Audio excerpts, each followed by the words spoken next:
they had switched babies and they had not given me my baby.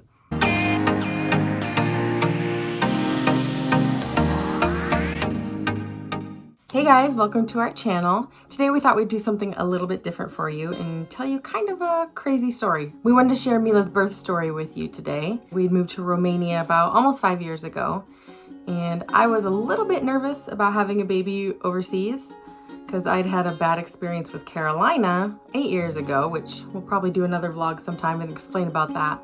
Anyway, I'd had a bad experience, so I was pretty nervous about not having a baby in the United States. Real quick to give some comparisons how I felt my pregnancy was in Romania versus the United States. I actually really liked being pregnant here. I felt I had an amazing doctor and I felt like they took really good care of me, and they gave ultrasounds every single appointment, which I know some people think is really weird. I think in the States, with Carolina, I only had a couple. So that was kind of comforting to know everything was going okay. So I would definitely be pregnant here again. I mean, we're done having babies, but if I had to, I would not mind being pregnant here again. But no, we're done we're done having babies. But I probably would rather have my delivery, or at least after the delivery, my hospital stay. I probably would rather have that in the United States. Number one, the main reason is the story that we're going to tell you. Something that you'll hear about like in movies and stuff actually did happen. They didn't let Pablo stay. They told us they were going to let Pablo stay, but I don't know, about half an hour after Mila was born, they kicked you out, right? And he was only able to come back during visiting hours on the following days. So I wasn't a huge fan of that, and I did have to have a roommate. So things like that I wasn't a huge fan of. Also, one funny difference was the food. I'm going to show you a picture now of the food that they gave me there. It looks just like a whole white mess. But there was like 4 slices of bread, and then there was a giant pile of sour cream and soft cheese. This was my meal with bread and tea. It was a little crazy and a little gross. But other than that, everything else was really great. Now to get to Mila's story. I did have a planned C-section. I had to have an emergency one with Carolina, so the doctor wasn't willing to let me try natural with Mila. So they took me down, they got me ready. I kept asking, like, you're gonna let my husband be here, right? Again, funny story about for Carolina's, Pablo was not there for Carolina's birth. So I really wanted to make sure that he was here for Mila's. The only thing I remember, Pablo's a very nervous person, okay? He's probably really happy that he wasn't there for Carolina's. You're more of a nervous person in those kinds of situations, right? I just don't like hospitals in general. I remember I'm sitting there, as they're cutting me open, Pablo's trying to make conversation. He's like, so, I think for dinner, I'm gonna make like beef and broccoli and rice. So what do you think about that? Anyway, so I thought that was funny. Pablo was talking about making Chinese food, during my surgery. I was trying to come up for myself. Yeah, I think so too. He's just trying to find something to talk about. Anyway, Mila was born a few minutes later. She was so loud instantly. Even the nurses, their first comments were like, whoa, she has some strong lungs. They did let me see the baby. I didn't get to hold her, but they let me see her for just a few moments. Here's a clip of that real quick.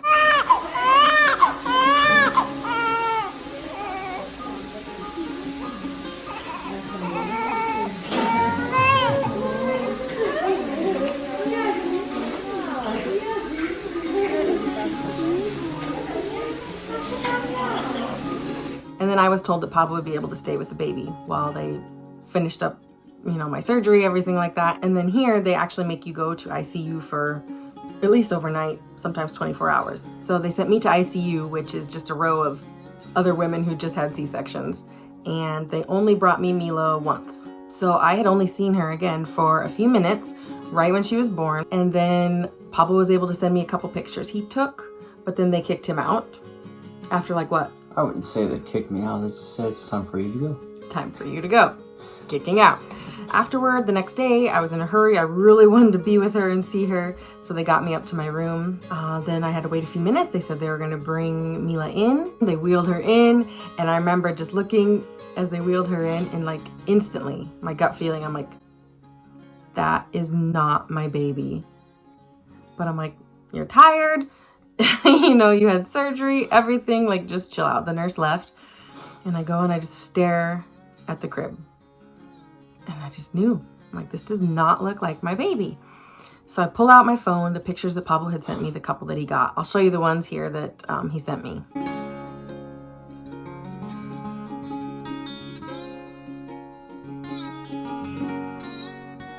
Okay, so this is all I have to go on. And I'm just staring at the baby again. I was like, well, you know, babies change, but can they really change that much in 24 hours? I don't think so. And I know this is gonna sound crazy, but I didn't want to cause any problems. I am a peacemaker. I hate controversy of any kind, especially, well, not with Pablo. We like controversy with each other. But with other people, I hate controversy. If you do the Enneagram, anything like that, I'm an Enneagram 9. So I actually felt bad having to bring it up and call the nurse. But I knew, I was like, okay, this isn't the situation I can just let slide. Like, I don't think this is my baby. So they have little hats, little like bonnets that tie. So I decided to untie it and take off the hat. And I was shocked. Blonde hair. And as you've seen, Mila had black hair. So that's when I knew. I was just a sinking feeling that they had switched babies and they had not given me my baby. So I called the nurse to come to the room. And again, I don't speak Romanian. And the nurse did speak some English. So we were trying to converse with each other. And she came in, she said, is there a problem? And I said, I don't know how to tell you this, but that is not my baby. And I remember her face just going, she's like, excuse me? I said, that is not my baby. You gave me the wrong baby. I don't know what else to say. I thought you were going crazy. Probably, but I was like, that is not my baby. We pulled the covers aside to try to find the little, they had an ankle band. And here in Romania, it wasn't a monitor or an alarm or anything. It was literally just the plastic band with the mother's name on it. And we didn't see it on the baby at all. That's when I started getting really nervous. There was no band on the baby. So we look around a little bit for a few minutes more. Finally, we found it at the bottom, tucked in the blanket, and we pulled it out. And sure enough, that was not my name. So the nurse's face, I remember her eyes got big and she said, this is not good. This is not good. And with that, she wheeled the baby out. She said, we'll be right back. 20 minutes later, I had not heard a single word from anybody. I'm not a big crier, but I did start crying. All the worst thoughts going through my head. Has somebody taken my baby? Have they left the hospital? Where is my baby? What are we going to do? So I call Pablo in a panic. And you want to tell your side of it? Well, I mean, yeah, from what I remember, I was trying to get Carolina ready for school, and we were driving out there. And as soon as I got in the car, actually, I get a call from Bethany crying. I'm like, what's going on? And her words were, I don't know where our baby is. I basically tried to stay calm on the phone, even though I kind of freaked out a little bit too, knowing that she was alone at the hospital. Speaking of random baby. She just walked in the room. We're telling them your birth story, Mila. The craziness. She's sick, so her eyes are a little bit swollen and she's not feeling the best. I had Carolina with me, so we arrived to the hospital, and I just explained, hey, my wife just called me. She said that our baby got switched up a little bit. We're trying to figure out what's going on. And the secretary at the bottom of the hospital was like, oh, well, just wait right here. I'm like, I don't have time to wait. Like, this is a situation that I need to be there with my wife. And they saw that I was with Carolina, and they're like, well, you could go upstairs, but you have to leave Carolina downstairs. And I was like, you already lost one. I can't trust you with my other one. So we're either all going or we're all going. There's no option. Where I'm the peacemaker, Pablo is an Enneagram 8. He is the complete opposite. Pablo doesn't mind making waves when he needs to. I think that's the Puerto Rican in him. That is, I mean, you don't tell me to wait when I know I don't have to wait. And yeah, don't trust your daughter when they literally just lost the other one. Exactly. Don't mess with my family. But no, they were very kind about it, very professional, and so they said, sure, we'll make an exception this time. Yeah, that's another difference here. Siblings aren't allowed to come in and visit. There's no kids allowed on that floor. Anyway, so again, 20 minutes had passed. Pablo was almost here by this time. And then I hear a knock on the door. They open the door and they're wheeling a cart in. And instantly I looked down and I just breathed this sigh of relief. I was like, that is my baby. I didn't have to look at the pictures again. I just knew. I knew that was my baby. I honestly didn't even want to know where she was. I know that sounds bad, but I did not care. I was like, I don't want to know if she was another mom. I don't want to know if they're getting ready to leave with her. I don't want to know anything. Just give me my baby and don't take her from me again. And normally they don't allow the babies overnight. They really focus on the mother and wanting her to rest. But after that, I said, she's not leaving. She's staying with me, and they understood. So again, I knew right away that she was mine.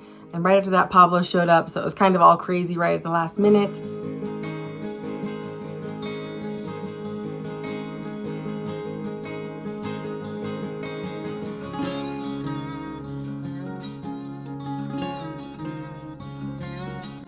The whole day I had people visiting me. I had the president of the hospital coming to visit me.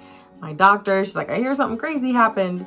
They said nothing like this has ever happened before. So of course it had to happen to us while we were there. What are you doing?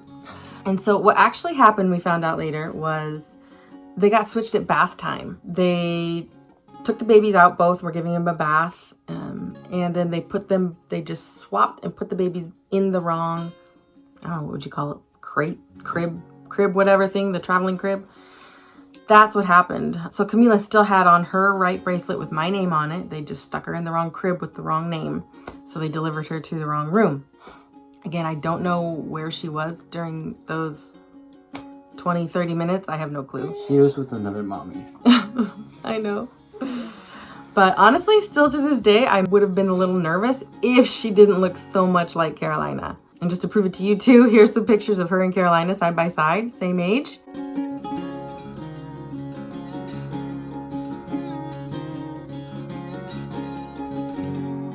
And even how much she looks like Pablo. So thankfully we don't need a DNA test to prove that she is ours.